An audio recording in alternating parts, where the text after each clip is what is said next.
Buongiorno e benvenuti su shritalia.com, il nostro canale di informazione che ogni giorno in un quarto d'ora vi dà gli ultimi aggiornamenti in materia di diritto del lavoro.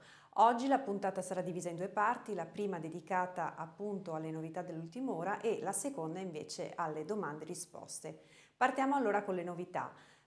Titolo di oggi molto importante perché riguarda da vicino molte aziende, è allo studio la proroga della cassa Covid. In particolare si va verso una proroga però di carattere selettivo, quindi differenziata a seconda dei settori di operatività delle aziende. In particolare i settori non coperti dagli ammortizzatori ordinari ancora in crisi avrebbero accesso, si sta studiando un accesso a ulteriori 26 settimane di cassa integrazione Covid da utilizzare quest'anno o comunque nell'arco di un biennio. Quali sono i settori a cui facciamo riferimento? Sono il commercio, le piccolissime imprese non artigiane sotto i 5 dipendenti, il turismo, la ristorazione. In dubbio invece le fiere, i congressi e il settore dello spettacolo che sembra per il momento includere, è allo studio appunto quello degli spettacoli dal vivo. Per i settori invece industria, trasporto e edilizia è allo studio una proroga sì della cassa Covid ma solo per un periodo di 4-6 settimane. Ovviamente parliamo di una proroga per il periodo successivo al 31 marzo.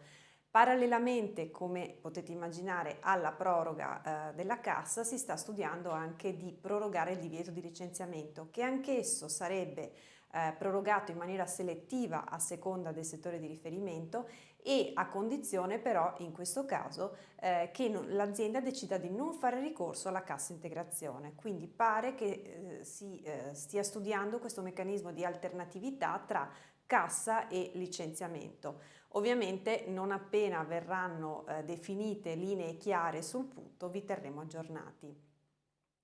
Seconda notizia, riguarda un interpello dell'Agenzia delle Entrate, l'interpello 47 del 2021 e il principio lo vedete qui in sovraimpressione. Anche sulle somme erogate dopo la cessazione del rapporto di lavoro a titolo di cassa integrazione a carico del Fondo di solidarietà del settore, l'ex datore di lavoro è obbligato ad assolvere tutti gli obblighi tipici del sostituto d'imposta.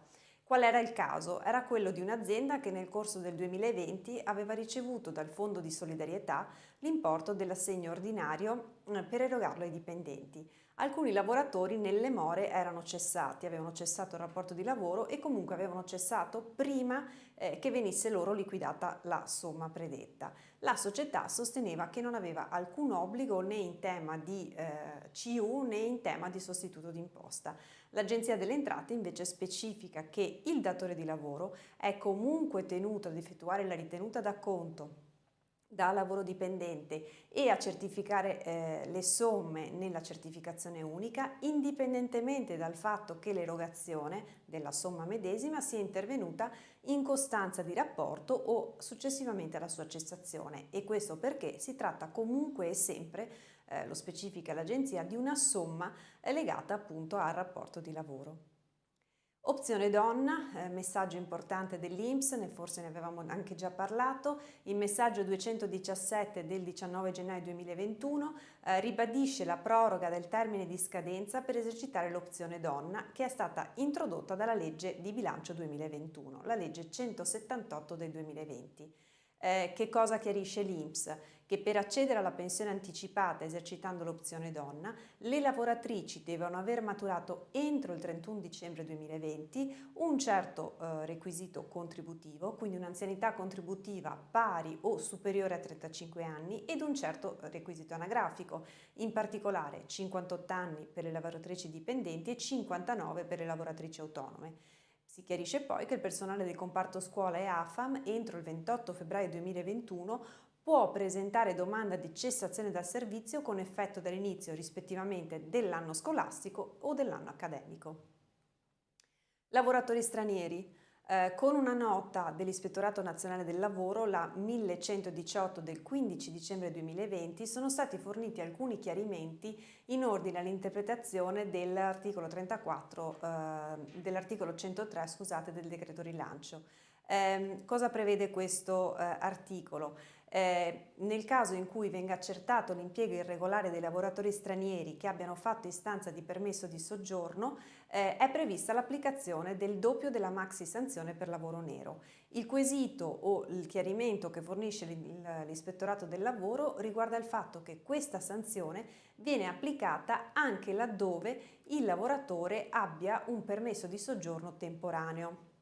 Bene, cosa dice l'Ispettorato? Dice appunto che la norma va intesa in modo ampio perché la misura sanzionatoria più grave va applicata appunto anche alle ipotesi in cui il lavoratore ha ottenuto il permesso di soggiorno temporaneo.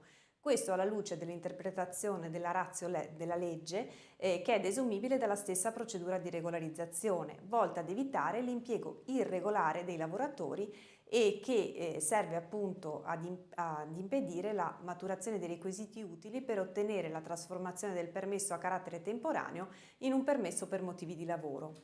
In sostanza l'Ispettorato dice: nel momento in cui accedi a questo tipo di procedura devi essere ancora appunto in cerca di un'occupazione e quindi non c'è alcuna distinzione tra permesso di lavoro, permesso di soggiorno temporaneo e permesso definitivo. Una nota ancora sulla Brexit, ne abbiamo parlato diffusamente ieri. Oggi il garante della privacy attraverso il proprio sito web ha chiarito che cosa? Il termine dell'applicabilità del cosiddetto GDPR, cioè il regolamento europeo di protezione e trattamento dei dati. Ovviamente la Gran Bretagna non fa più parte dell'Unione Europea, ma il garante chiarisce che comunque trova applicazione l'accordo commerciale di cooperazione del 30 dicembre 2020 che prevede che cosa? Una ultraattività dell'applicazione del regolamento europeo fino al 30 giugno 2021. In questo periodo quindi ogni comunicazione di dati personali verso il Regno Unito può avvenire con le regole valevoli fino al 30 dicembre 2020, cioè le regole europee, e quindi il trattamento dei dati non è considerato un trattamento verso un paese terzo. Ovviamente tecnicamente già dal 1 gennaio l'Inghilterra è un paese terzo, ma appunto viene chiarito che vi è questa sorta di periodo cuscinetto per cui valgono ancora le regole europee. Vi ricordo poi il webinar di oggi con Valentina Fabruzzo, si farà il punto riguardo il costo del lavoro, budget e tutte le agevolazioni e gli incentivi previsti dalla legge di stabilità. In particolare in questa legge, come sappiamo, sono stati confermati ma anche introdotti nuovi incentivi e nuove agevolazioni e quindi cercheremo di capire quali sono le nuove agevolazioni e lo stato dell'arte per le assunzioni a tempo indeterminato e quelle a termine. Faremo poi il punto su donne, giovani svantaggiati, lavoratori che sono assunti al sud. Quindi oggi un quadro aggiornato di tutte le misure che possono impattare sul costo del lavoro e che sono appunto state introdotte nella legge di stabilità. Uno sguardo infine agli webinar della prossima settimana. Martedì con me e l'avvocato Carla Ghitti si parlerà di vaccini e tamponi, test, quali obblighi del datore di lavoro e quali obblighi per il lavoratore se davvero ve ne sono. Mercoledì invece con Sergio Turchetto faremo il punto sui disabili e le categorie protette e in particolare le convenzioni con le province e infine giovedì con Gianluca Spolverato un appuntamento da non perdere perché riguarda il nostro piano di lavoro che abbiamo lanciato per il 2021 che è React e andremo a vedere appunto i risultati dei primi assessment che le aziende ci hanno restituito. Passiamo ora alla seconda parte, domande e risposte.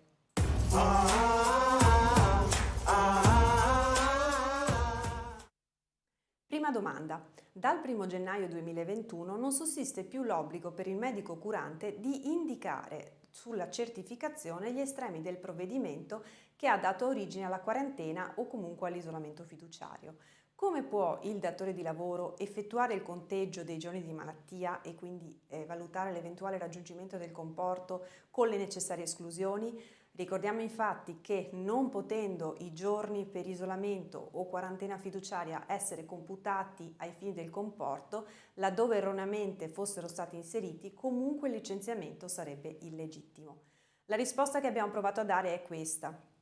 Al fine di evitare possibili vizi dell'eventuale licenziamento intimato per comporto, con l'inclusione anche di periodi che non avrebbero dovuto essere inclusi, si potrebbe far precedere la lettera di licenziamento da una comunicazione in cui si chiede al lavoratore di indicare a sua propria tutela se le eventuali assenze dal 1 gennaio al 28 febbraio 2021 sono da imputarsi a quarantena o isolamento fiduciario e chiedendo che di ciò venga dato conferma per iscritto.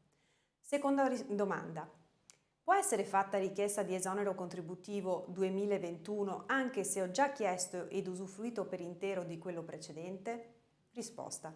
L'esonero per chi non fruisce della cassa può essere chiesto anche se, in riferimento ai decreti 104 e 137 del 2020, si era già beneficiato della medesima misura.